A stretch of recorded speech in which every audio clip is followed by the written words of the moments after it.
Hi, I'm Coach Corey Wayne. This is my video coaching newsletter, and the topic of today's newsletter is going to be understanding why I got dumped. So I've got an email here from a viewer that was dating a girl. It was his girlfriend of about a year, and she ended up dumping him, and now he's scratching his head going, what the fuck happened? Because all of the reasons why she said she dumped him, when he looks at how she's behaving now, they don't make any sense. And he's trying to understand what the hell happened. And a lot of phone sessions when I'm talking to guys that are in situations similar to this particular guy, they're dating a woman that has exhibited a lot of red flags and done a lot of things that are abnormal, they're not respectful, and it shows that they're really not the right kind of match for the kind of relationship that they want to have. But when guys are in love and they really care about somebody, they're blinded to, they don't really see the reality. And that's what I do when I do phone sessions with people, as I give them my unvarnished opinion based on her history and how she's behaving, and I decipher the things that she says to him so he can understand what the hell happened and what it means. Because when you're talking to a guy and he's thinking his life is over and his world is coming to an end, and then he tells you everything that's happened in his relationship or with the woman he was dating, and then you point out all the flaws in her character, and you're like, dude, the kind of relationship you want to have, this woman is totally incapable of it.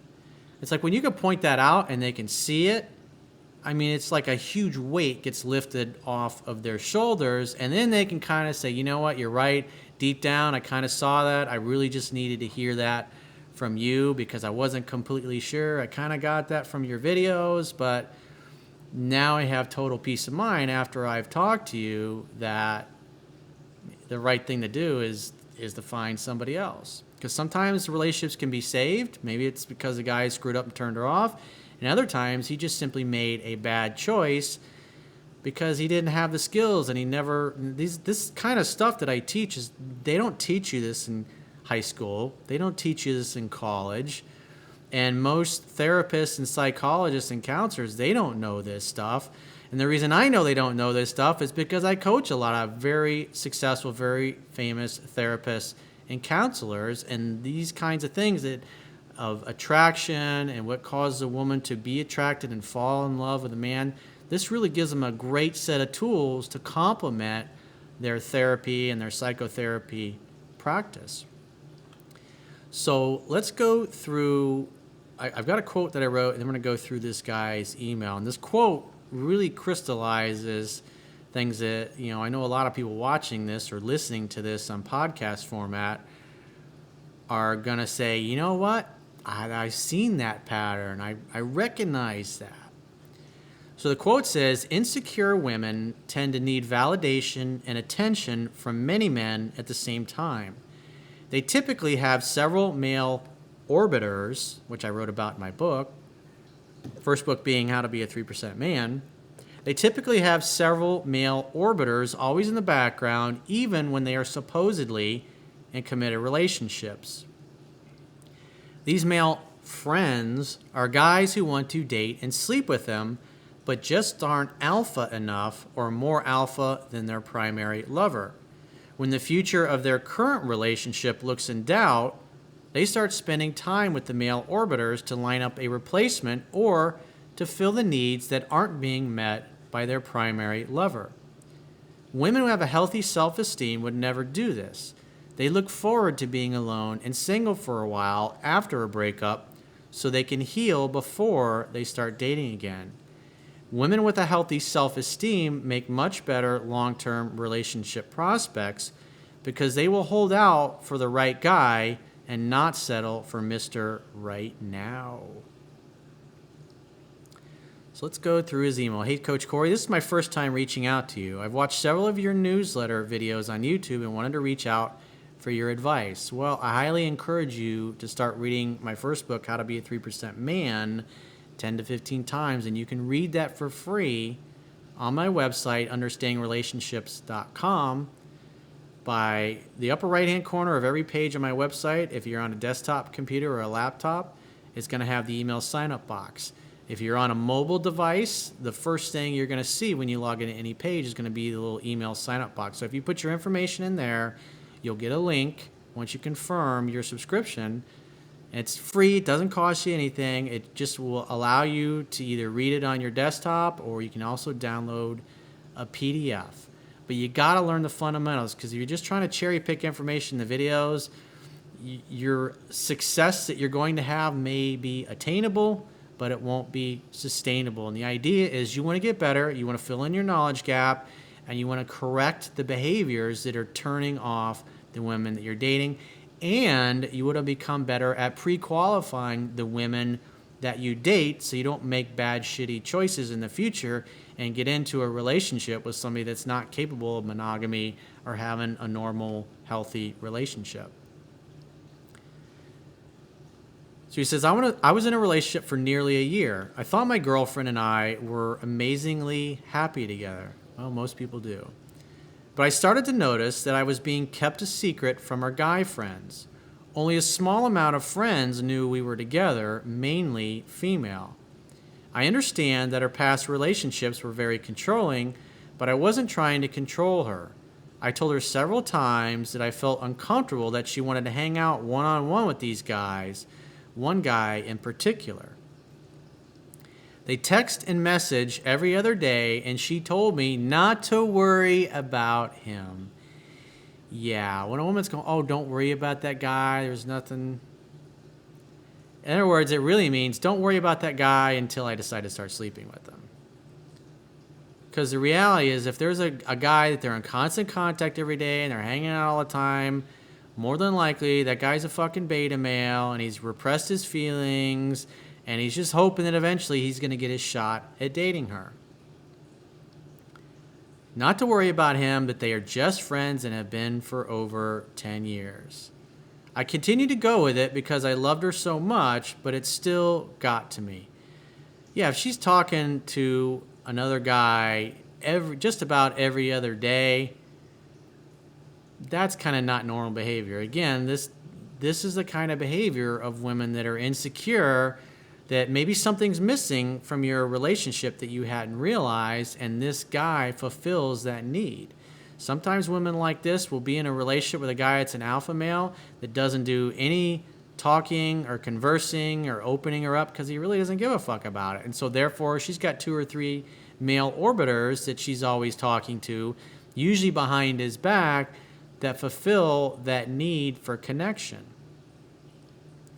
It's like, you don't want to be with a woman that's got 2 or 3 other dudes in the background that she knows want to date and fuck her, because when things don't go well or the future of your relationship looks in doubt, she's going to be calling these dudes. And there's no loyalty in that. And these are typically women that come from relationships or families where there was lots of cheating, serial dishonesty, serial lying, or broken families. So that's how they learn to adapt. They learn to lie, and they learn to get what they needed from multiple different men, and because they just didn't have what it takes as a woman to attract a guy that's completely well-rounded. We would argue a lot about it until she broke up with me about 2 months ago. She stated that she wanted to find herself, and that she never got to fully experience a single life. In other words, she wanted to experience many other men. That's what she's basically telling you. I just want to fuck other guys now. That's what she's really saying to him. She said she never got to just be alone. I mean, that sounds plausible. It sounds logical. It sounds reasonable. But the reality is she's basically just telling him, I don't want to be with you anymore. I want to go fuck other guys. And I've already got the guys lined up that I want to fuck. He says, well, I accidentally stumbled across her guy friend's Facebook. I'm sure it was an accident that you stumbled across it. Because he had mutual friends with me and saw they went on a date, and she went to his place the next night. It gave me that sinking feeling in my stomach, and still does. I feel she left me for this guy, and I don't know what to do. Well, she's his problem now, and she did you a favor. This guy's been friends with her for 10 years, obviously wanted to get in her pants for 10 years, and maybe it's finally paid off for him. Maybe he finally acted alpha enough to where she started feeling sexual attraction for him. But, you were right. It's not normal behavior to have your girlfriend spending as much time with some other dude or a couple of dudes that are all single when you're supposedly in a relationship with her. That's just not normal behavior. I have plenty of women friends that have guy friends, but they're not talking every single fucking day. And women that I'm friends with, I don't talk to them every fucking single day, 24/7. That's not normal behavior. Maybe once a week or every couple of weeks, they'll check in. We'll say hello, how you doing, what's going on. That's normal. But when it's like every day like this, so if you're dating a woman and she has tons of guy friends like this, and you can tell these are thirsty beta males that are in the background, they're the male orbiters, and they really want to date the girl, they're just waiting around for their opportunity, that should be a major red flag for you. And if you guys get serious and those guys don't kind of fall by the wayside and disappear, then you're going to have problems down the road. You're going to basically kind of be in the same situation that this particular dude is in. So you're trying to have an exclusive monogamous relationship with a woman that is so insecure she's got to have 2 or 3 other friends that you don't worry about him because he's just a friend. When you hear that kind of shit, you should understand that that's probably a good fuck buddy, friends with benefits, open relationship kind of person. It's not somebody that's capable of exclusivity and monogamy. And as a man, you don't want some other dude out in your fucking backyard wanting, trying to sneak in when you're not around. So going forward in the future, when you see these kinds of things and they bother you and you talk about it, you got to understand that that's obviously an insecure woman. And you want to be a little more inquisitive because women typically are always going to talk about their past relationships. And so if you get an inkling that something is off as you're hanging out on a date or you're laying naked in bed, whatever, together, and she starts talking about it, just probe. Kind of be like Sherlock Holmes, because she'll tell you everything that's going on. And especially if she starts talking about boyfriends that she cheated on, or the fact that she's got all these guys that are just friends, don't worry about him kind of thing. Unless the dude is gay, you should assume there's a good chance that he's a fucking beta male, and she's obviously giving him the impression that someday he's going to be able to get in her pants. And that's why these guys continue to stick around, because they're not able to get other women that they want on their own. And so what I would do in this particular case, I would definitely read 7 Principles to Get an Ex-Back and watch the video and follow the instructions in there. I would never call or text this woman again for any reason. If you want to still just hook up with her, maybe it's going to make you feel better if you hook up with her one more time. Invite her to your place to make dinner together, hang out, have fun, and hook up. Don't go pick her up. Don't go meet her out. Don't go meet her for a cup of coffee. If she wants to see you, she can come over, bring a bottle of wine, chicken breast, whatever, make some dinner together, hang out, have fun, and hook up. But I would never get into a relationship again with this woman right here, because she has no concept and clue about what loyalty is and monogamy is, because she's insecure and she's weak. And you don't want an insecure and weak woman raising your children, because she's going to raise your kids to be weak and insecure like her. And on top of that, you're not going to know for sure, unless you do a DNA test, that your kids are actually your kids. Because obviously if she's doing all this shit behind your back and he's just a friend and you don't have to worry about him, she's got no integrity. Don't try to turn a fucking hoe into a housewife. I know it's harsh, but that is reality. In the big scheme of things, you got to do a better job of pre-screening and pre-qualifying the women that you date. You got to be a little more inquisitive, and you got to pay more attention to the red flags when you see them. So if you're in a situation and you're not sure of, and you'd like to get my help and my analysis of it, Go to my website, click the products tab at the top of your screen, and book whatever coaching option works for you. And I will talk to you soon.